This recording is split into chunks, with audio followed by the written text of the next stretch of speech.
All right, this was going to be a blind unboxing, but the first phone I used is, for the camera. Turns out it can't run long enough without overheating. So this one does work fine. So this is the bread proofing basket set from Suu66.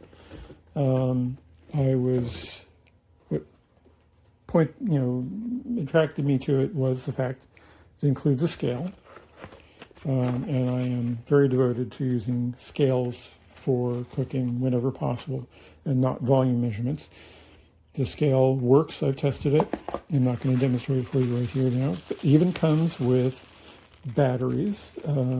They are max day batteries. Don't get confused by the color that makes it look like a Duracell. I'm sure that's completely accidental.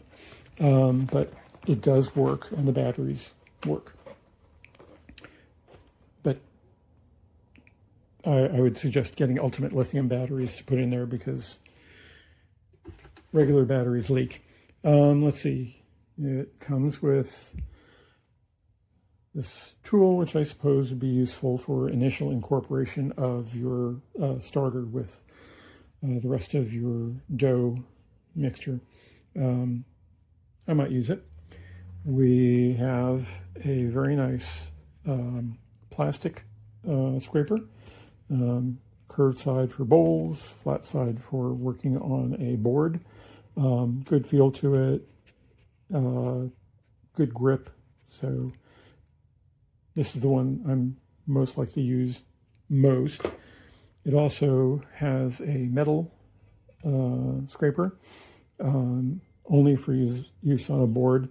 Has a scale, a ruler up to 5.5 inches on this side, along with conversions for cups to fluid ounces to tablespoons to milliliters, which is nice. And on the other side, nothing. So they only wanted a spring for printing on one side. Otherwise, it would have been nice to do millimeters. But anyway. And then for volume measurements, there's this, which gives you a 1 cup, half cup, third cup, quarter cup, tablespoon, half tablespoon, along with approximate milliliter measurements on each one. I wouldn't trust I would verify these numbers. I haven't gone to check to see which is true, because I know 1 cup is not 250 milliliters, because 4 cups is a quart and 1 liter is not the same as a quart. So, like I said, don't use volume measurements if you don't have to. Water, when you're measuring water, milliliter is a gram, so measure that way. You have your proofing baskets, which are nice. So you've got a nice round one with the muslin cover for it, which is good. It's nice rattan. Seems pretty decent.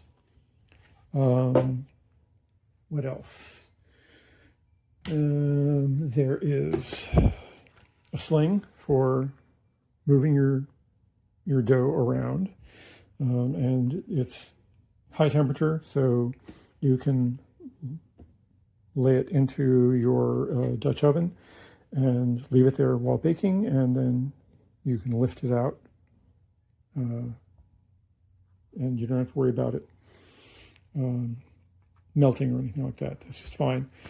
There's sizes on there up to 6-inch diameter, which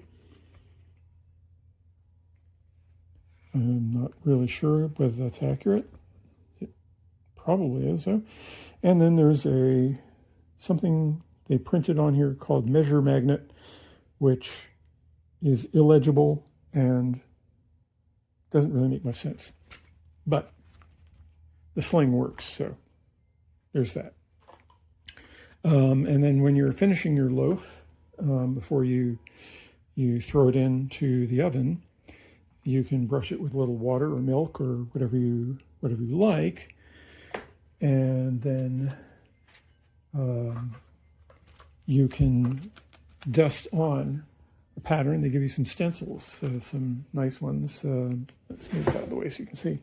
So you've got an evergreen tree, an explicit love, a slightly more subtle love, a gem, a 6-petal flower, a 5-petal flower, if I guess you're in Hong Kong, a shamrock if you're in Dublin, and stars if you're on the International Space Station. And then they give you this, which they're calling a sifter, which I guess is sort of a sifter, but it's really meant for, you scoop up a little bit of flour and then, shake it over the stencil onto the bread. And then there's and I just learned the proper way to say this. It's a bread lame, L-A-M-E, a lame, for scoring the loaf. So you've got 5 blades in here and a cover for the exposed blade. And I'm not going to put that together for you. I haven't figured out how to do that yet. I'm sure it's obvious and not anywhere near as dangerous as I'm afraid it might be. And then there is this little gem that, once again, raises the question of, if you go to all this trouble of creating a product like this that you're selling mostly to an English-speaking market, why don't you hire somebody who knows how to read and write English properly? I'll let you pause this to read it. It's strange. And it comes with a recipe that might work. Okay, so actually this is not a sourdough specific thing. It's a bread set. But if you're going to the trouble of including something like this, and the whisk, and these babies, that tends to be toward sourdough. Anyway, I'd say it's a pretty good deal. So there you go.